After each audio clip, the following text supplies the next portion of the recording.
Welcome to Meet Me at the Wall.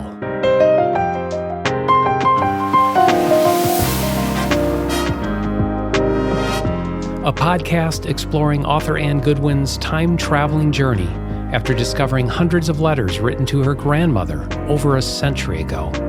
We visit the space where fact meets fiction, truth fosters imagination, and delve into the past while keeping an eye on how lessons from history affect us today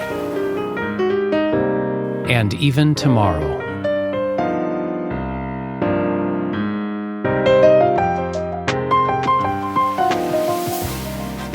Here we are once again at the studio.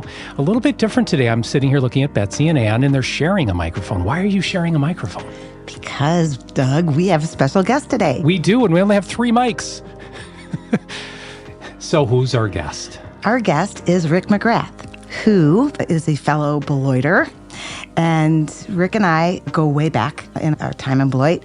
And at one point, we were talking during Beloit's wonderful film festival. Rick and his wife, Anna, are major organizers of Beloit's fabulous film festival. And we were chatting, and he asked me what I was up to. And I explained about the letter project and about our podcast. And Rick mentioned to me, well, that's interesting because I have a collection of letters from World War II, and he can explain those. But what I know about Rick is that he's a passionate storyteller, as in a storyteller society storyteller kind of guy. Right. So he was telling me about his letters and that he was creating stories around what he had in his collection. So Sounds it just familiar. seems like a very natural invitation to extend for him to join us so we can talk about shared experience. Good morning, Rick.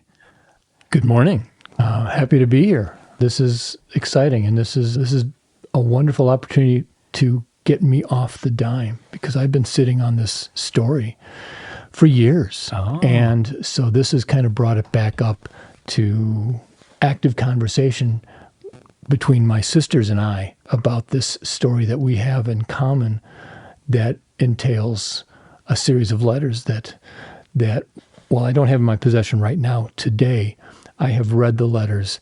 My sister has them, and I find it an intriguing story, but it's about family members. And so, of course, we think it's interesting. I hope to find out if it's interesting to other people.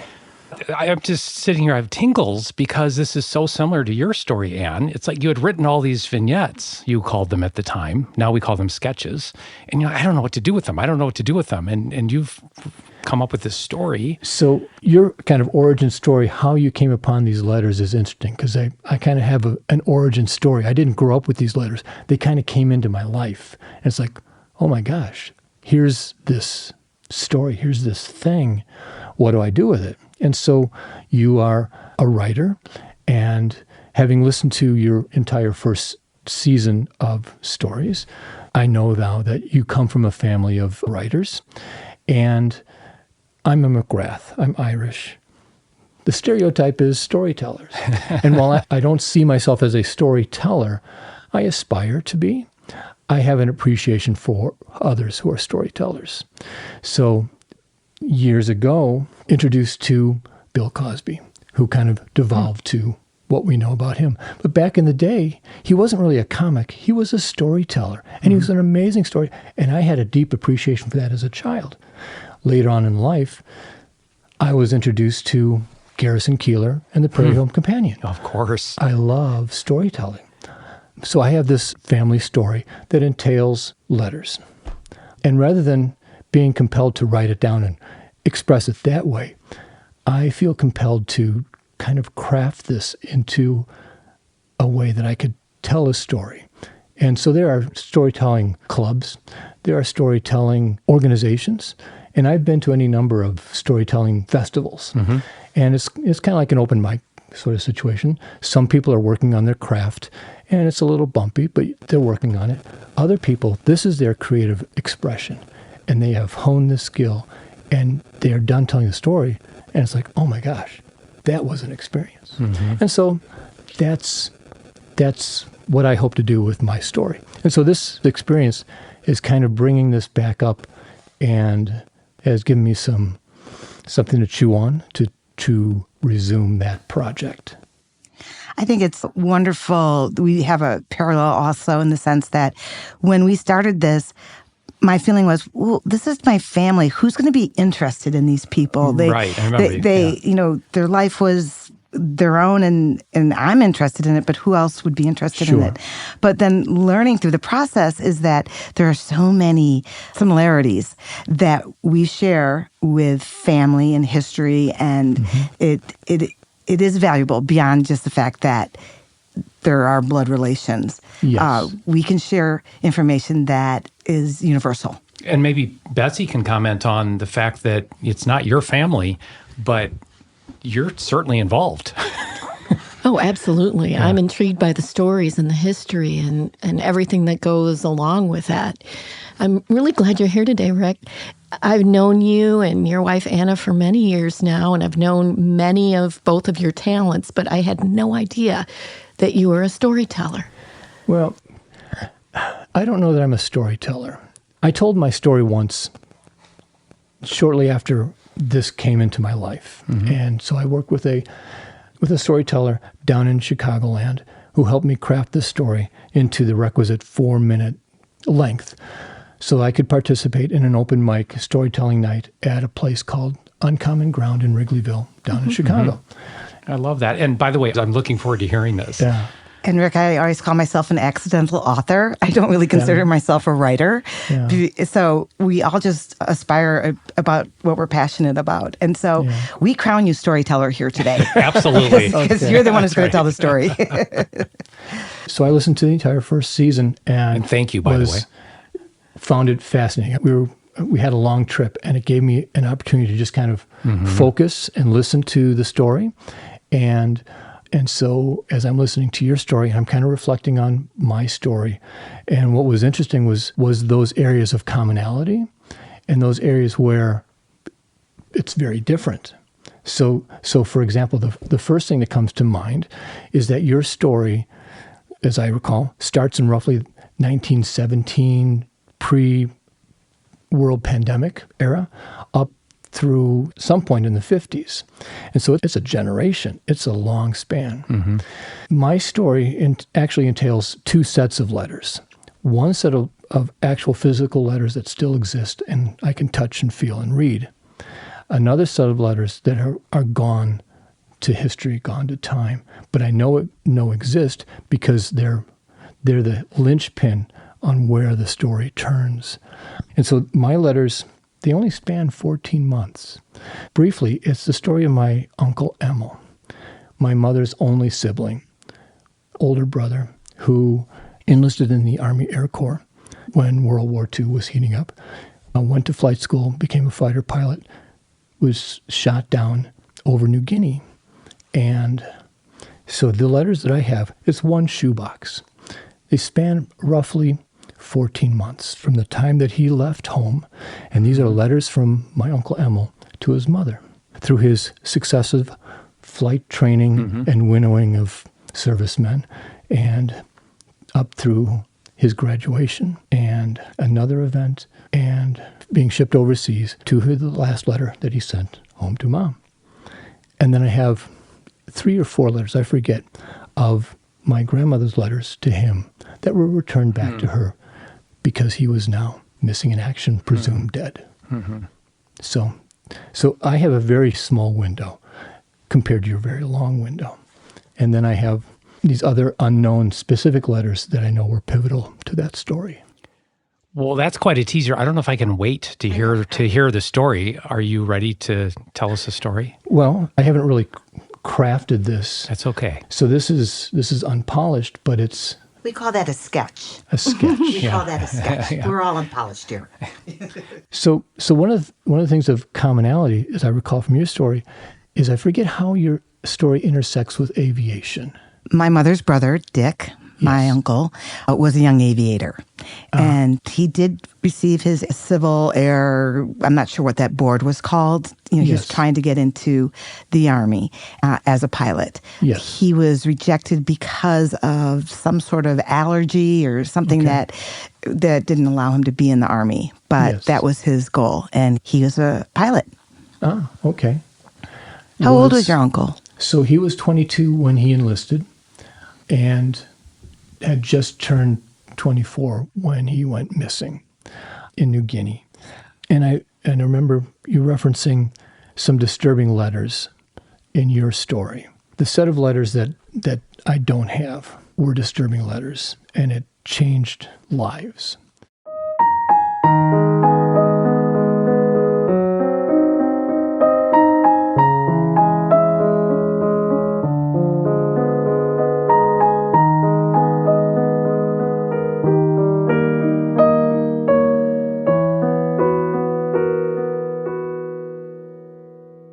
My mother had one sibling, her older brother, Emil. I have all sisters. I don't have any brothers. So those things that were important enough to save in the family, they found their way down to me. So I've got report cards. I've got arrowheads. I have a fabulous collection of arrowheads that he collected as a boy in Southern Illinois. I have the man's guitar. And I thought about bringing that because I thought I'd show that to Matt. I thought that he might enjoy that. Mm-hmm. So roughly 25, 30 years ago, I came home to a blinking answering machine. Some woman introduced herself, some department of the Army. I'm looking for Richard McGrath, son of Doris, my mother's maiden name. If you are this person, please contact me. This is my name. This is my department at the Army. I'm calling about your Uncle Emil. Well, at this point, my mom had passed away. There's been no mention of my Uncle Emil for generations. I mean, I knew the man, but no one talked about him. Who is this person from the Army? And so I, first thing next morning, I called up. Come to find out, I'd known that my uncle was shot down in New Guinea. I didn't really know the circumstances. There wasn't really a whole lot of conversation about my Uncle Emil, but I knew that much. Turns out they had found remains. And with DNA, they were able to track that back to me. And so this woman from the Department of Army, whose job it is to find next of kin, found me. And by the way, I've spoken with your Aunt Betty. Aunt Betty? I don't have an Aunt Betty. Who is Aunt Betty? So my head is reeling. I'm on this phone call with this strange person telling me about my Uncle Emil. They found remains. They found artifacts. And so part of your story is talking about artifacts. I have artifacts. And this Aunt Betty. So we finish our phone call. The next thing I do is I call up my oldest sister, Patty Jo, who's been doing genealogy. Yeah, sure. And she's been doing this for years. And she's got all the stories. So Patty Jo, I just got this phone call. Who's Aunt Betty? Do we have an Aunt Betty? She said, oh, yeah. Emil was married to this woman, Aunt Betty. It's like, well, how come I never heard about this person? Well, that's the story, is why we don't know about Aunt Betty, why there's no conversation about Aunt Betty. And so those are the hidden letters that don't exist anymore, that were exchanged between a grieving mother, my grandmother, Caroline, and my Aunt Betty, who had just lost her husband, and why Betty disappeared from family conversation. Mm-hmm. So my story is this larger story of which the letters are kind of a key component, as opposed to the letters are the story. Mm-hmm. So Aunt Betty, a wonderful woman, and and I found out she's still alive. So Rick, you have this Aunt Betty. I've spoken to her. She's still alive. She's in Davis, California. It's like, can I have her contact information? Well, I'm afraid we can't do that because of privacy concerns and that kind of stuff. Well, could you give her my contact information and have her contact me if she'd be open to that? And so the next day I'm on the phone with my sister Patty Jo, and now I'm just waiting. Days go by and days go by the next day, and I'm like, boy, I hope this person contacts me. I would love to know who this person is. And so it was about a week and a half, but I did get a call from this woman, Aunt Betty. And I get caught up when I tell this story. So I got a call from Betty, and we had a wonderful conversation. She remarried and has a wonderful family and a happy life. And I flew out there and I met her. And so I have all sisters, like I mentioned. I'm the only boy. I look like my father. My mother has, when she was alive, she told me that my manner reminded her of her brother. And so I'm flying out there and I'm thinking, well, I'm going to meet this woman.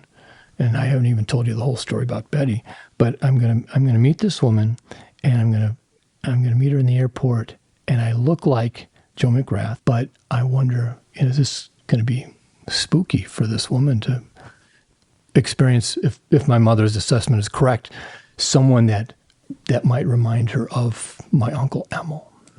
And so we had a wonderful visit. I met her current husband, who was alive at the time. Also, Betty has since passed. But we exchanged letters. So after having met, we would have periodic phone calls. But she was in her late 80s at that point, and she wrote letters. And so I have letters from Aunt Betty.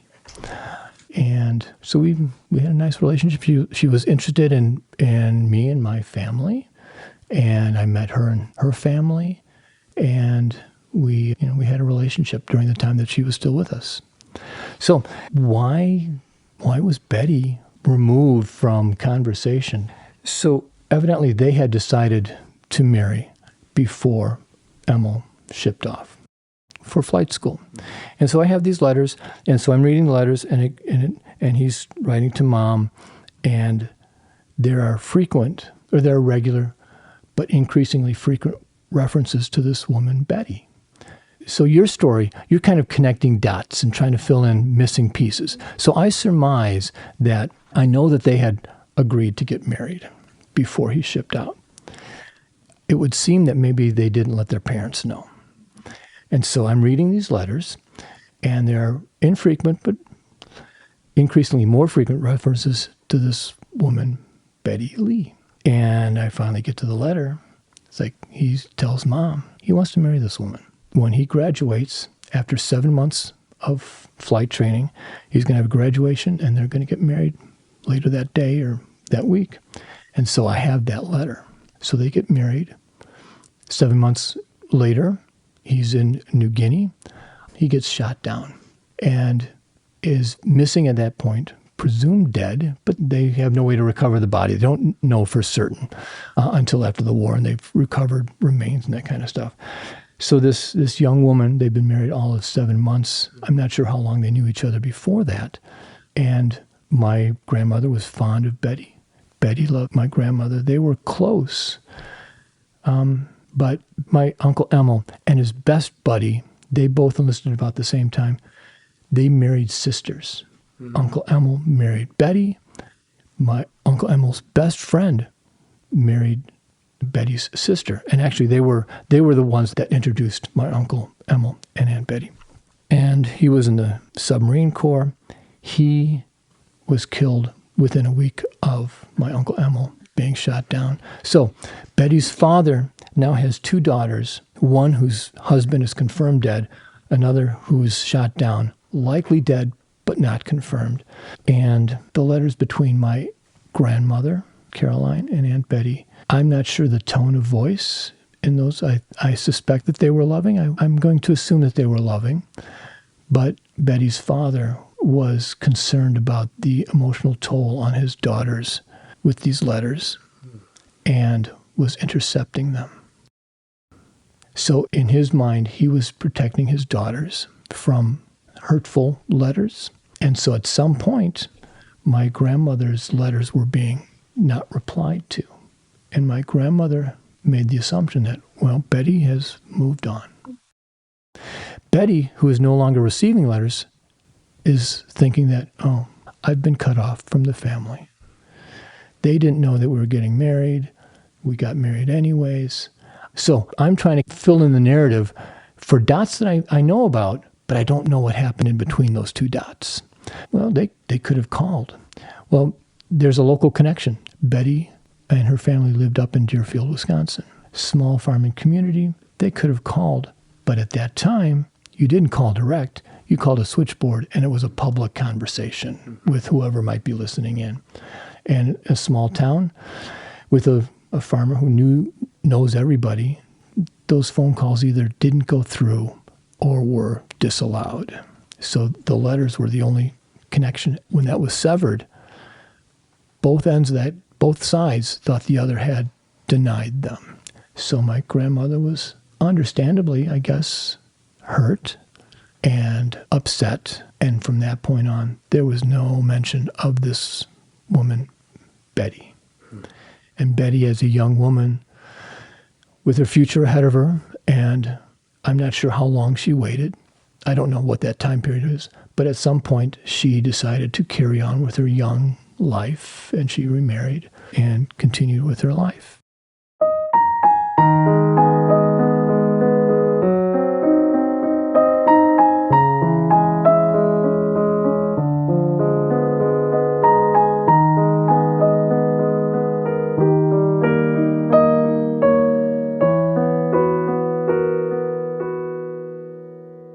In your experience with your letters, what you remember reading, do you feel that you know your uncle in some way? Did you become close to him in any way through this experience? Oh, yeah. I have some flesh on the bones. I know more about this man's life. I have a nephew who's a spitting image of this man.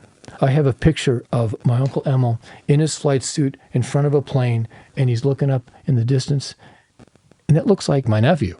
That could have been my nephew. And so. Do you know where your uncle went to flight school? Yes. It was down in Arizona.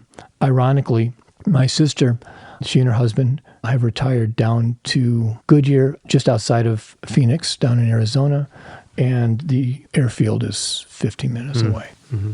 I think what's interesting, Betsy, we just saw a photograph in the office last week when we were there of Dick with his flight instructor.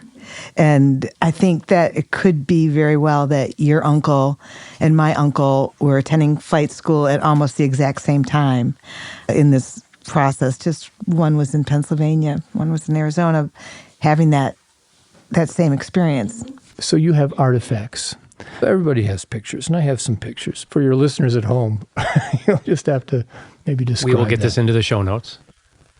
So that is Emil and Betty. Where did they meet? So I'm not sure exactly where they met. Betty Lee's family is from Deerfield, Wisconsin. My grandparents were living in Chicago, north side.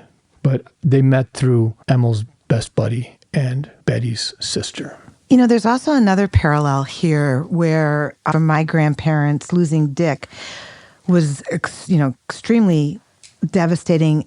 And what made it more devastating is that they did not have a cause of death ever explained to them. Mm-hmm. So they lived with this unknown that just added to their grief. And I think about Emil going missing and no one knowing where he was and presuming that he's dead without even knowing. Yes. That must have been terribly, terribly difficult and sort of parallel in the sense when you don't have answers. The not knowing. The not knowing and what that does to your grief. Yeah. Just keeps it solid, I think. Yeah. After the war, and they were able to recover remains, physical remains.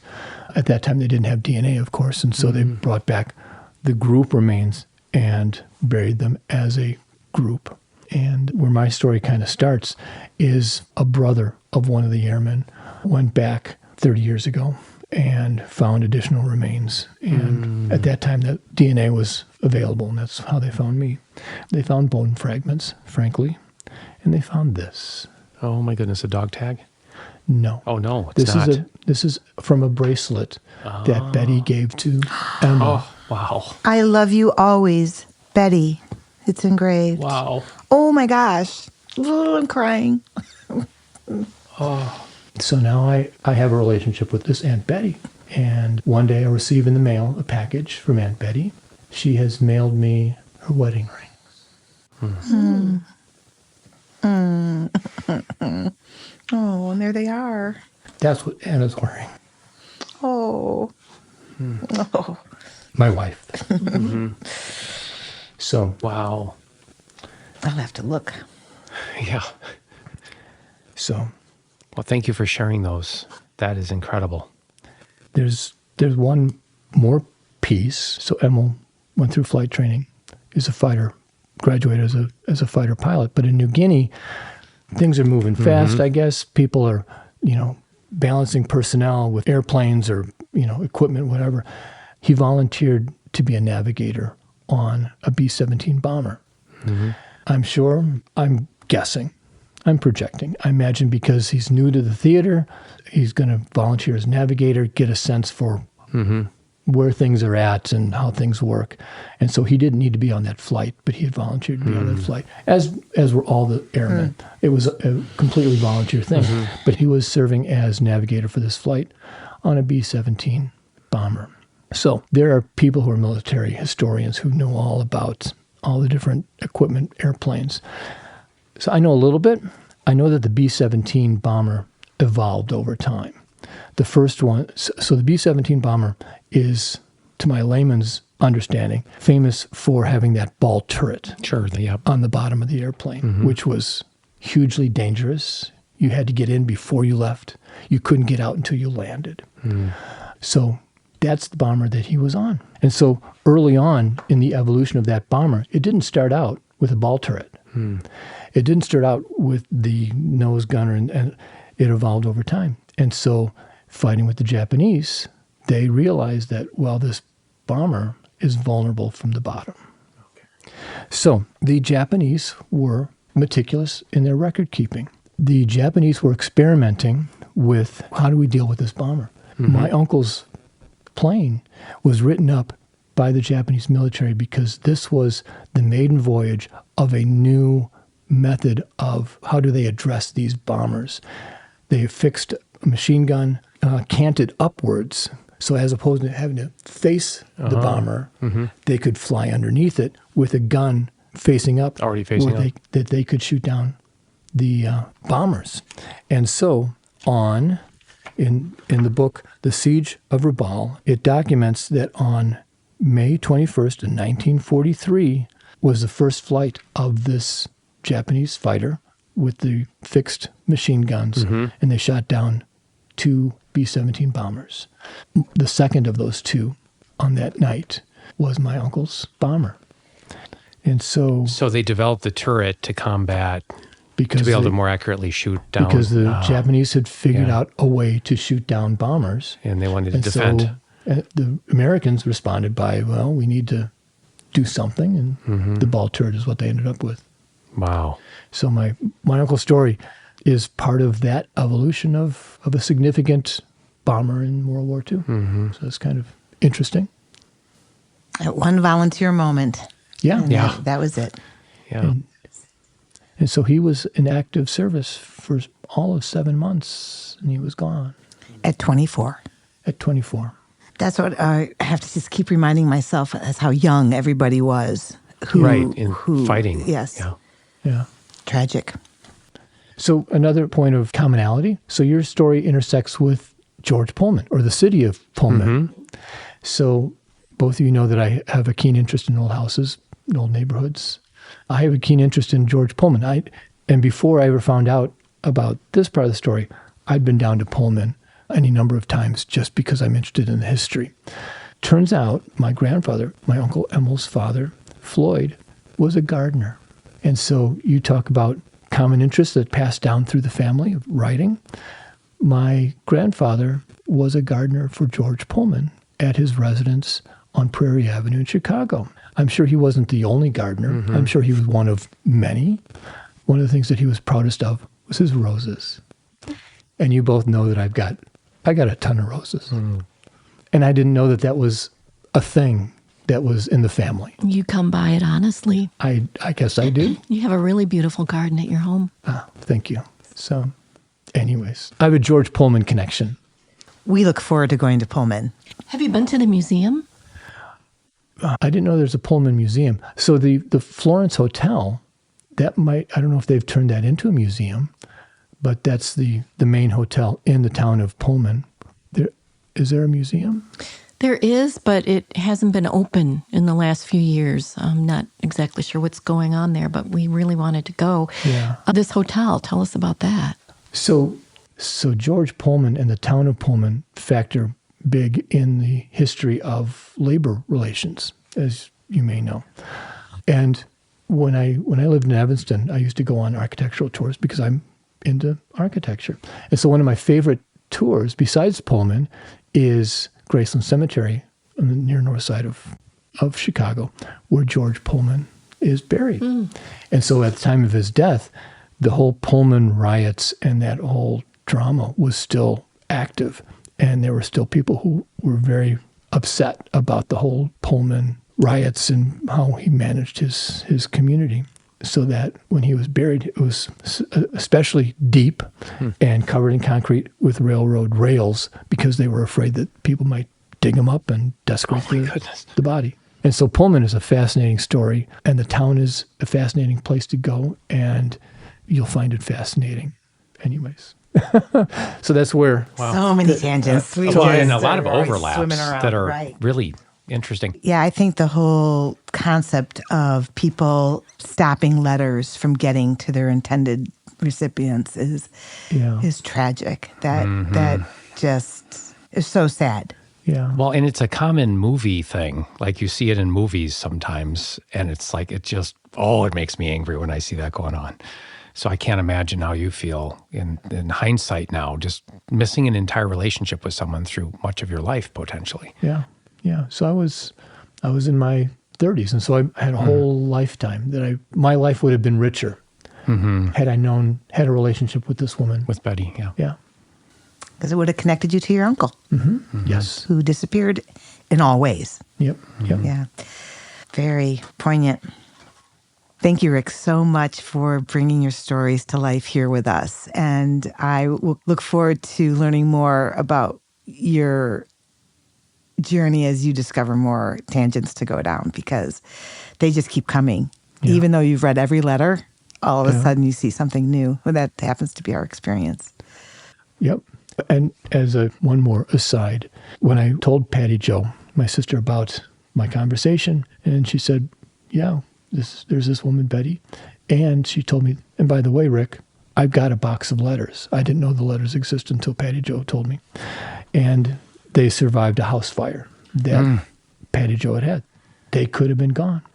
So I've got these letters, and now I know the story, and I feel like, oh my gosh, this is a lot of responsibility.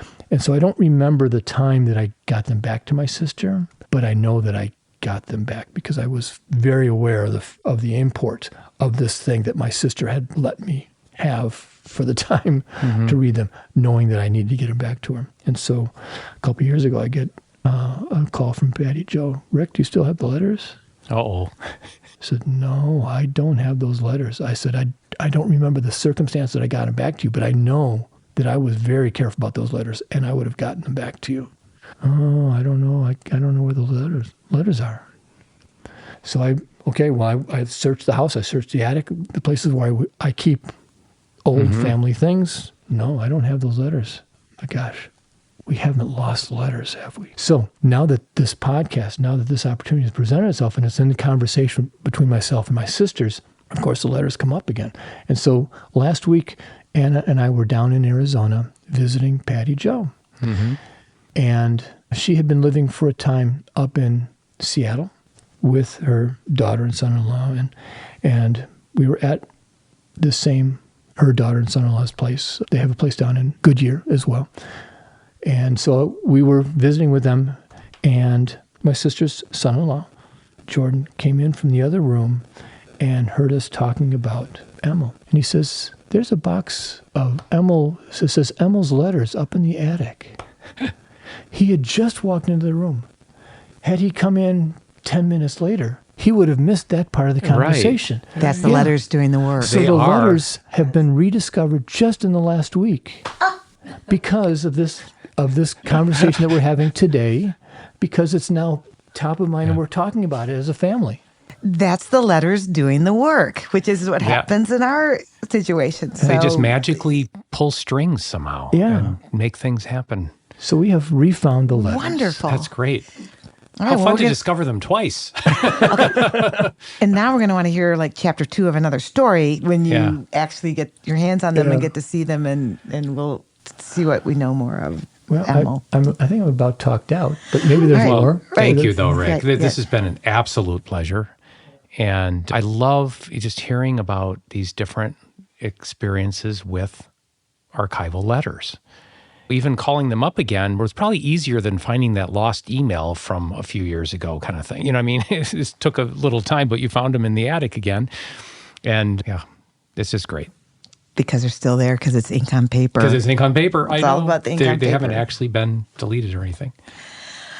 So Rick, again, thank you for being here. It's time for us to go, but we are grateful that you came all this way to sit here in person. Thank you for the opportunity. It's made a difference. Wonderful. Good. And before we go, you've listened to all of episode 1, so you've heard about this, I have. all of these cookies, or season 1. I know the cookies story. You know the cookies story. So this is the first time we actually get to share cookies. I get to share cookies, not just with Ann and Betsy, but with a guest.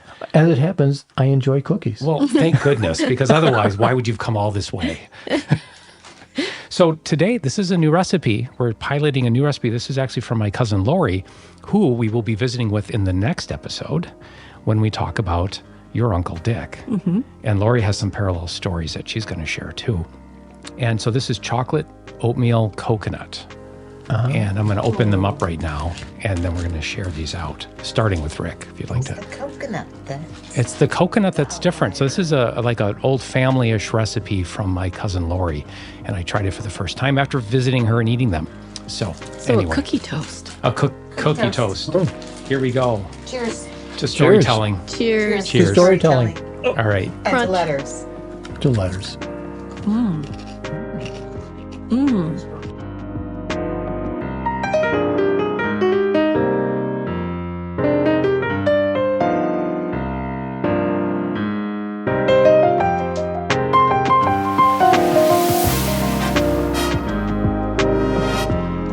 Meet Me at the Wall is hosted by Doug Martinet, Ann Goodwin, and Betsy Schmeeken. Music is written and performed by Alex Vance. This podcast is copyright by Pleasurable Pause Press. Thank you for listening, and we hope you tune in again next time.